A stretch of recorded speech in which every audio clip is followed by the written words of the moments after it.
जसजसे माणसाकडे पैसे येतात त्याची खाण्याची पण वृद्धी वेगळी होते. तो सात्विक भोजन खाण्याच्या ऐवजी तामसिक भोजन खातो.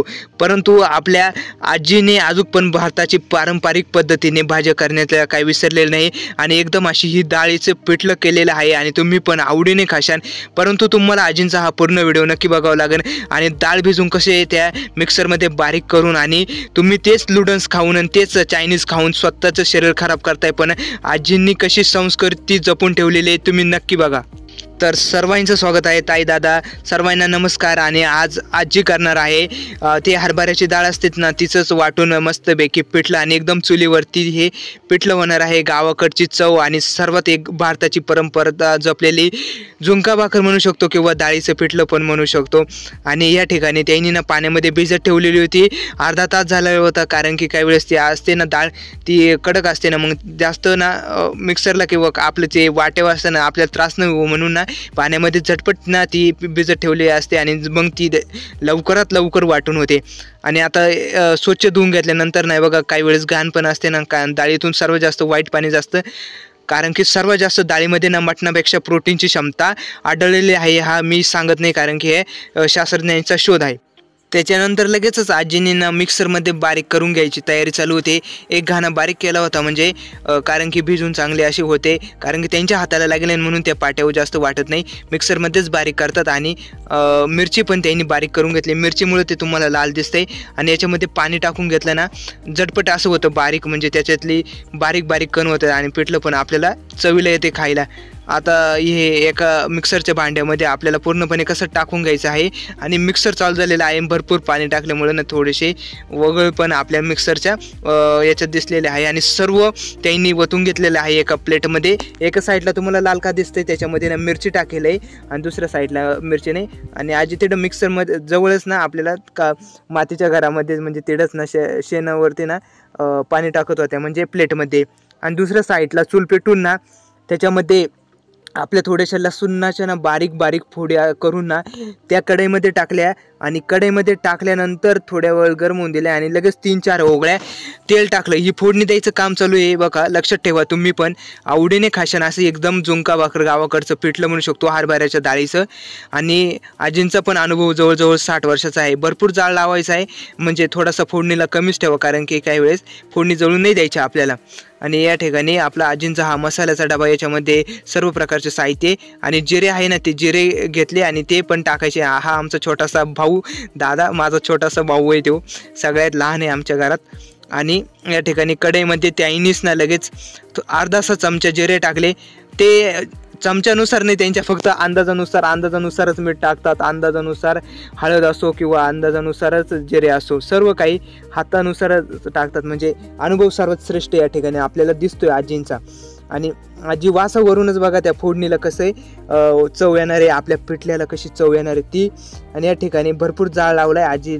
थोडंसं कॅमेऱ्यामध्ये तुम्हाला ब्लर दिसत असेल त्याच्यात, तर तुम्ही थोडंसं वाईट पण मानून घेऊ नका, काय आपल्याकडे प्रोफेशनल कॅमेरा नसल्यामुळे.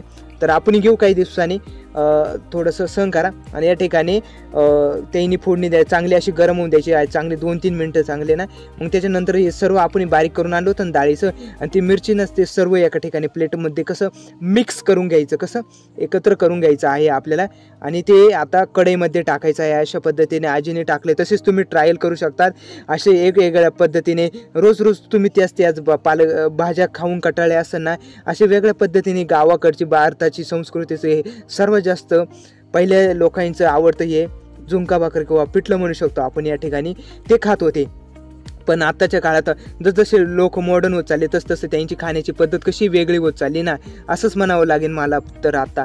पण काही नाही, आजीनी संस्कृती आम्हाला जपून ठेवलेली आहे आणि आमचं नशीबच म्हणावं. आणि आम्ही पण हे आवडीने खातो. आणि या ठिकाणी आजी कारण की पाणी वाढवत आहे ना, 4 माणसापुरती चांगले असं पिठलं झालं पाहिजे आणि भरपूर छान अशी चव येणार आहे. भले तुम्हाला थोडंसं घट्ट नसन दिसत, पण शेवटपर्यंत जर ते व्हिडिओ बघा ना त्यांना तर हे मस्तच दिसणार. म्हणजे क्वालिटी येते आपली भलेही व्हिडिओला व्हिडिओ क्वालिटी नसली आणि भाजीला थोडंसं साहित्य कमी असलं तरी ना, पण चव आणायची ही आईंच्या हातातच असते. आणि या ठिकाणी अर्धासा चमचा मीठ 1 चमचा मीठ घेतलेला आहे आणि ते हातावरून घेऊन त्यांनी ना वरूनच टाकलेलं आहे, कारण की ते पहिल्यांदा मीठ नाही टाकतात. सर्व काही झालं ना मग त्याच्यावरूनच नंतर मीठ टाकतात. मीठ टाकून घेतल्यानंतर ना मिक्स करून द्यायचं आहे, कारण की सर्व ठिकाणी आपलं कसं मीठ पांगलं पाहिजे, म्हणजे एकत्र मिक्स झालं पाहिजे, एकत्र झालं पाहिजे ना. आणि भरपूर असा जोरदार जाळ लावला होता. आणि आता 5 ते 10 मिनटं चांगलं पिठलं शिजून दिलं. आणि पिठलं शिजल्यानंतर आपला रिझल्ट तुम्ही डायरेक्ट बघू शकतात. म्हणजे आजींचं एकच म्हणणं असतं, पिठल्याचं पण आरक उतरला पाहिजे, चव आली पाहिजे. भले ते जास्त पातळ असलं ना, ते घट्ट करण्याचे हे कसं तर आपल्या जाळावरती निर्भर असतं. आणि एकदम घट्ट मी तुम्हाला म्हणतो ते शेवटपर्यंत व्हिडिओ बघून त्यांनाच कळेल. आणि असं घट्ट असं पिठलं आपल्याला या ठिकाणी बघण्यास भेटतंय. आणि याच्यामध्ये आता कारण की जास्त घट्ट झाले आणि त्याच्यामुळं ना थोडासा ना जाळ कसा आपण कमी केला आहे. आणि पहिल्यांदाच आजीने काही भाकरी केल्या होत्या ना, भाकरी संघ आणि तोंडी तुम्ही पापड किंवा कांदा घेतला ना, चव म्हणजे चव विशेष नाही. आणि एकदम स्वादिष्ट आणि छान अशी चव येते. आणि एकदम वेगळ्या पद्धतीचे हे पिठलं बनवलेलं आहे. आणि ते पण हरभऱ्याच्या डाळीचं. आणि घुगरा घेतला होता, त्याच्यामुळेच ही डाळ त्यांनी नेसून काढली आणि बारीक केली. आणि लगेचच ती भिजून आणि तिच्या एकदम व्यवस्थित बारीकपणे वाटून मिक्सरमध्ये हे पिठलं झालेलं आहे. जर तुम्हाला आवडलं असेल तर कमेंटमध्ये निश्चित सांगा. आणि डायरेक्ट फायनली म्हणजे खाली घातल्यानंतर या ठिकाणी आपलं पिठलं एकदम घट्ट आणि वरती त्याच्यावरती अशी छान चव दिसते. जर या ठिकाणी गावठी कोथिंबीर असते ना फोडणीच्या वेळेस एक वेगळीच चव असते. पण आपल्याकडे पाण्याची कमतरता असल्यामुळे यंदा आपल्याकडे उपलब्ध साहित्यामध्येच आपल्याला भाज्या बनाव्या लागतात. जर तुम्हाला आपली ही व्हिडिओ आवडली असेल तर ते कमेंट सेक्शनमध्ये तुम्ही कुठून व्हिडिओ बघताय ते सांगा. मिळूया पुढच्या व्हिडिओमध्ये. तोपर्यंत जय शिवराय, जय महाराष्ट्र. धन्यवाद. मनापासून सपोर्ट करा.